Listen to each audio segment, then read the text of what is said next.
नमस्कार दोस्तों, क्राइम तक में आप सबका स्वागत है। मैं हूं सुप्रतिम बैनर्जी। जुर्म के कई मामलों में कई बार अपराधी पुलिस के लिए कितनी बड़ी चुनौती पेश करते हैं और पुलिस उन चुनौतियों से कैसे पार पाती है। तफ्तीश में वो कौन कौन से नए मुकाम, नए नए जिसे कहते हैं ना पायदान पुलिस तय करती है। आज की कहानी को सुनकर आपको इस बात का एहसास होगा। साथ ही आपको इस बात का भी एहसास होगा कि फॉरेंसिक साइंस ने गुजरते वक्त के साथ कितनी तरक्की की है। तो आइए शुरुआत करते हैं।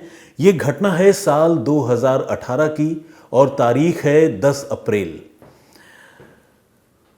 मुंबई के पास ठाणे के अंबरनाथ इलाके में एक गांव है जावासाई, और इस जावासाई गांव में एक पहाड़ी है, एक टीले नुमा जगह है जिस पर बिजली का खंभा लगा है और ये जिसे कहते हैं ना हाई टेंशन इलेक्ट्रिसिटी वायर, वो उस खंभे पे वो वायर लगे हुए हैं। तो इत्तेफाक से 10 अप्रैल को कुछ लोग जब उस जगह से गुजर रहे थे, 2018 की बात कर रहा हूं, तो उनकी नज़र एक हेडलेस बॉडी पर पड़ती है, यानी एक सिर कटी लाश पर उनकी नज़र जाती है। और सिर कटी लाश भी ऐसी वैसी नहीं बल्कि बुरी तरह से जली हुई। तो जाहिर है इस तरह की डेड बॉडी अगर किसी सुनसान जगह पर पड़ी हुई हो तो मामला कत्ल के सिवाय किसी दूसरी मौत का हो ही नहीं सकता। तो लोग पुलिस को इन्फॉर्म करते हैं और फौरन फिर जो लोकल पुलिस है ठाणे की, अंबरनाथ इलाके की, वो मौका वारदात पर पहुंचती है। और पहुंचकर जो जानकारी पुलिस को पहले फ़ोन पर मिली होती है वो जानकारी बिल्कुल सही मिलती है पुलिस को, और पुलिस को वहाँ एक अधजली लाश जिसका सिर कटा हुआ है वो बरामद होती है। पुलिस उस लाश को बरामद करके पोस्टमार्टम के लिए भिजवाती है। साथ ही इस कोशिश में भी लगती है कि मरने वाले शख्स की पहचान हो। लेकिन सबसे बड़ी चुनौती ये है कि जिस्म तो जल चुका है, साथ ही कपड़े भी जल चुके हैं, चप्पल वहाँ पर उस शख्स के पड़े हुए थे और वो इंटैक्ट थे इत्तेफाक से। ऐसे आपको बताऊं कि जिस्म भी पूरी तरह जला नहीं था, जैसा कि मैं शुरू से ही आप लोगों को बता रहा हूँ कि अधजली लाश थी वो। लेकिन सबसे बड़ी चुनौती ये थी कि उसका सिर नहीं था। अब जब किसी बंदे का चेहरा ही गायब हो, सिर ही ना हो, तो फिर उसकी पहचान कैसे हो पाती। वो भी तब जब कोई कपड़े में कोई टैग, कोई मार्क, कोई आई कार्ड, कोई मोबाइल फ़ोन, आसपास कुछ भी ना हो। तो पुलिस के लिए बहुत बड़ी चुनौती थी उस मरने वाले शख्स की पहचान पता करना। तो जब ये लाश मिली, पुलिस ने उसे बरामद करके पोस्टमार्टम के लिए भिजवाया। साथ ही आसपास के इलाके में पुलिस ने तलाशी अभियान की भी शुरुआत की, इस उम्मीद से कि कहीं कोई किसी जगह, किसी कोने में मरने वाले शख्स का कटा हुआ सिर मिल जाए। और पुलिस की ये कोशिश जो है वो रंग लाई। कई घंटों की तलाशी के बाद तकरीबन 500 मीटर दूर, जहाँ पर ये डेड बॉडी मिली थी, वहाँ से तकरीबन 500 मीटर दूर झाड़ियों के अंदर एक सिर भी बरामद हुआ। लेकिन सिर की हालत भी ऐसी थी कि उसे देखकर उस मरने वाले इंसान की पहचान कर पाना बड़ा मुश्किल था। जो कातिल थे वो इतने बर्बर, इतने ब्रूटल थे कि उन्होंने जिस शख्स की हत्या की थी उसके चेहरे की पूरी जो चमड़ी है उसे पील कर दिया था, यानी काट काट कर उधेड़ दिया था। और बाकी रही सही कसर उस कटे हुए सिर को और उस जिसे कहते हैं ना कि शत विशत सिर को, म्यूटिलेटेड हेड को जलाकर जो है कातिलों ने पूरी कर दी थी। यानी उन्होंने अपनी तरफ से पूरी कोशिश की थी कि मरने वाले आदमी की पहचान किसी भी सूरत में ना हो पाए। और सच्चाई यही है कि पुलिस जांच तो कर रही थी, पोस्टमार्टम के लिए डेड बॉडी को भिजवा दिया गया था, लेकिन मरने वाले शख्स की पहचान पुलिस नहीं कर पा रही थी।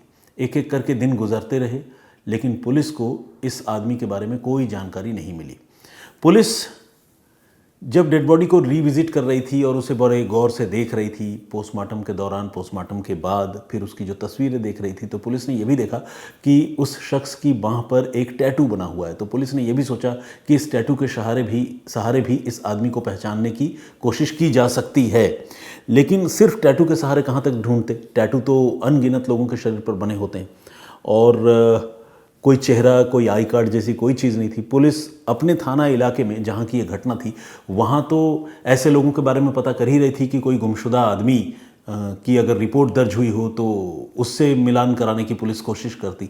पुलिस आसपास के इलाके के थानों में भी जो है पता करने लगी, आसपास के ज़िलों में भी, कि कोई इस एज ग्रुप का, जिस एज ग्रुप की वो डेड बॉडी थी, मिडिल एज ग्रुप आप समझ सकते हैं, तकरीबन 35 से 40 साल की उम्र रही होगी मरने वाले शख्स की, तो उस एज ग्रुप का कोई आदमी कहीं से लापता है, गायब है, किडनैप्ड है, कोई गुमशुदगी की रिपोर्ट है, पुलिस पता कर रही थी।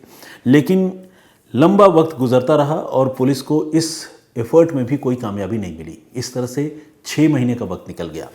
अब पुलिस ने ये सोचा कि क्यों ना इस मामले में फॉरेंसिक साइंस की मदद ली जाए। फिर पुलिस की एक टीम पहुंची मुंबई के ही परेल इलाके में मौजूद एक बड़े अस्पताल KEM अस्पताल में। KEM अस्पताल में जो फॉरेंसिक मेडिसिन के एक्सपर्ट्स हैं, जो डॉक्टर्स हैं, उनसे पुलिस ने बात की और इस केस स्टडी के बारे में बताया और उनसे ये कहा कि क्या वो किसी भी तरीके से मरने वाले शख्स की पहचान पता करने में उनकी मदद कर सकते हैं। तो फॉरेंसिक एक्सपर्ट्स ने जो जवाब दिया उससे पुलिस जो है वो बहुत एक्साइटेड हुई और उनको ये, पुलिस की ये टीम को ये लगने लगा कि शायद अब इस मामले का खुलासा हो सकता है। डॉक्टर्स ने, फॉरेंसिक मेडिसिन के एक्सपर्ट्स ने ये बताया कि अगर वो सिरकटी लाश जो है, अगर उसकी खोपड़ी अगर उनके पास इंटैक्ट है, अगर वो ला कर देते हैं तो उस खोपड़ी का सुपर इम्पोजिशन करके वो मरने वाले शख्स का चेहरा बनाने की कोशिश कर सकते हैं। यानी एक आइडिया पुलिस को और लोगों को ये मिल सकता है कि जिस शख्स की हत्या हुई थी वो कैसा दिखता होगा। तो पुलिस को लगा कि ये कोशिश करनी चाहिए। जब कोई क्लू ही नहीं है, कोई उम्मीद ही नहीं है, तो ये तो एक उम्मीद इकलौती बनती है जिसको छोड़ना नहीं चाहिए। तो पुलिस जो है वो खोपड़ी लेकर, सिरकटी लाश, जो कटा हुआ सिर है, उसे लेकर डॉक्टर्स के पास पहुंची। डॉक्टर ने उसका बहुत बारीकी से मुआयना किया और डॉक्टर्स ने, फॉरेंसिक एक्सपर्ट्स ने ये तय किया कि वो इस खोपड़ी की तस्वीरें लेकर 3D टेक्निक की मदद से उसका डिजिटल सुपर इम्पोजिशन करेंगे। और एक्सपर्ट्स ने ये काम किया भी। डिजिटली उस खोपड़ी की तस्वीरों को हर तरफ से डेवलप किया और सुपर इम्पोज करके ये जानने की कोशिश की कि अगर इस खोपड़ी के ऊपर मांस हो, अगर इस खोपड़ी के ऊपर चमड़ी हो तो वो उस शख्स का चेहरा कैसा दिखता होगा।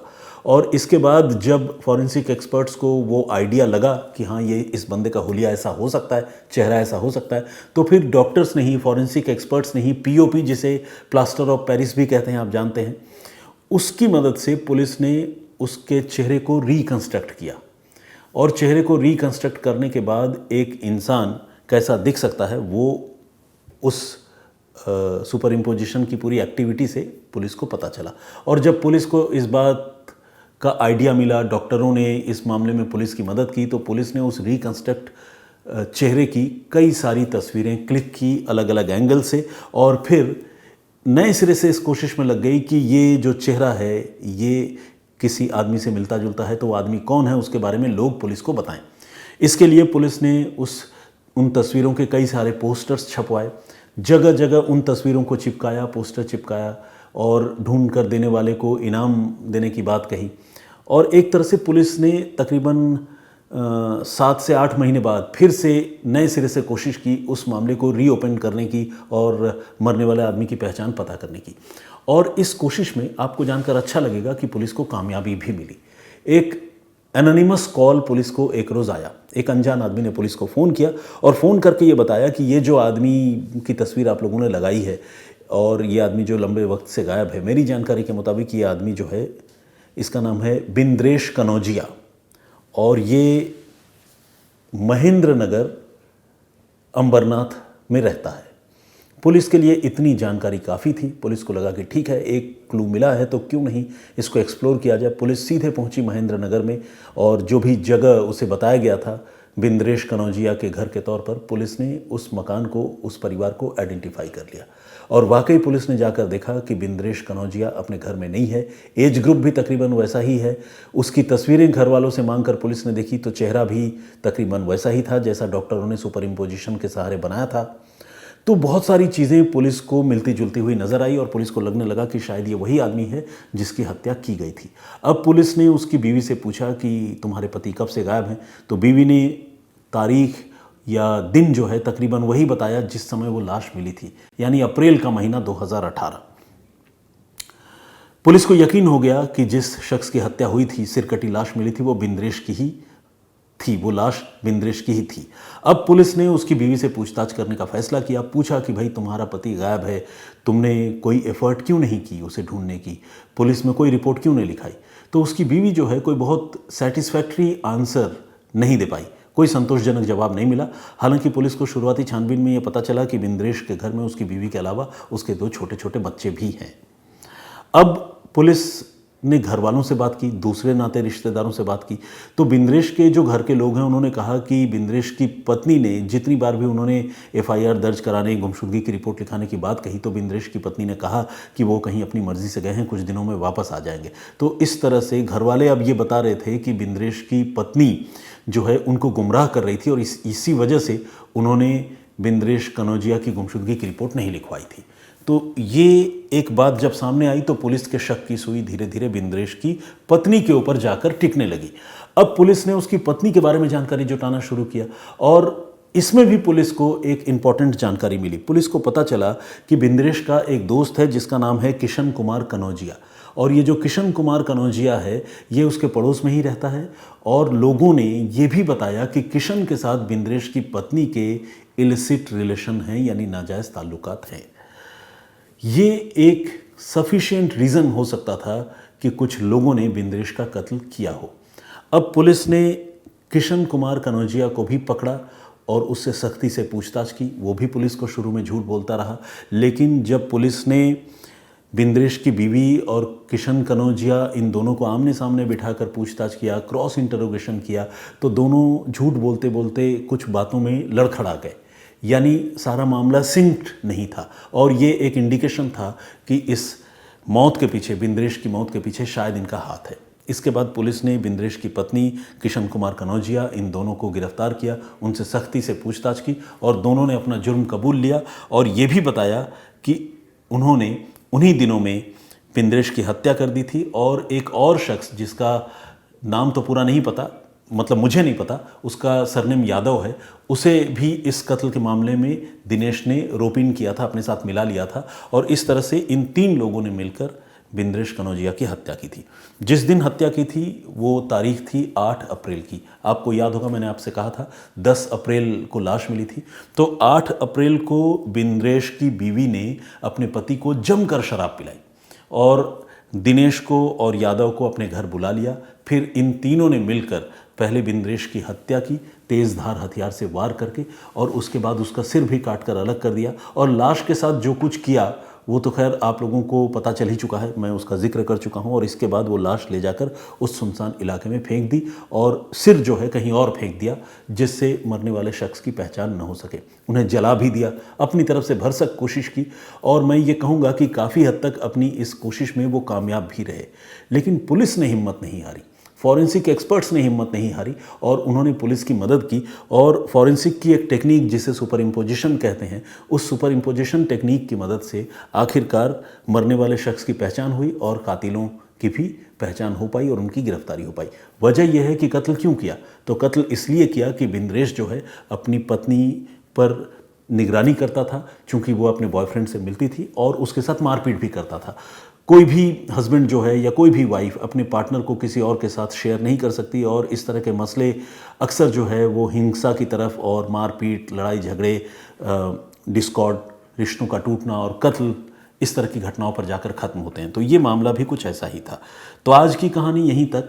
आज थोड़ी वक्त की पाबंदी है मेरे साथ, मेरी कलीग मनीषा झा जो वारदात की टीम में हैं, उनकी आज छुट्टी है, तो इसीलिए मैं आप लोगों से माफ़ी चाहूँगा कि आज मैं कोई कमेंट्स आप लोगों का नहीं पढ़ रहा हूँ। लेकिन आप सबसे गुजारिश है कि प्लीज़ इस कहानी पर कमेंट ज़रूर कीजिएगा, अपनी राय ज़रूर दीजिएगा, ताकि मैं कल से फिर से वही 2 वे कम्युनिकेशन जो हम लोगों का चलता है उसे बरकरार रख पाऊँ। फिलहाल मुझे इजाज़त दीजिए, अपना बहुत ख्याल रखिए, सुरक्षित रहिए। जय हिंद, जय भारत।